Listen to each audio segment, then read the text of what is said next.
eco sensitive জন্তু already হাবি বনৰীয়ে আৱৰি থকা জেগা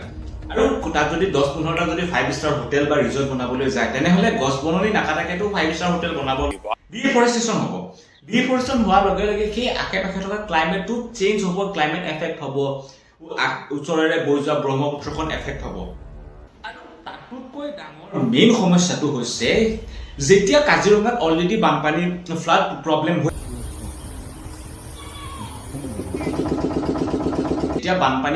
যেতিয়া ব্ৰহ্মপুত্ৰৰ পানী আহে তেতিয়া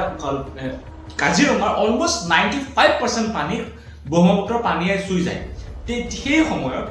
সেই যোনবিলাক জীৱ-জন্তু মাটিৰে খোজকাঢ়ে বা হাতী গড় বাঘ ভালুক এইবিলাক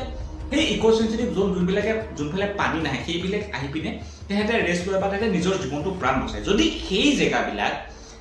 এনেকৈ ৰিজৰ্ট আল-বাল বনাই পিনে যদি সেই জেগাবিলাক কভাৰ কৰি লয় তেনেহলে সেই জন্তুবিলাক নিজৰ প্ৰাণ বচাবলৈ আচলতে যাব ক'ত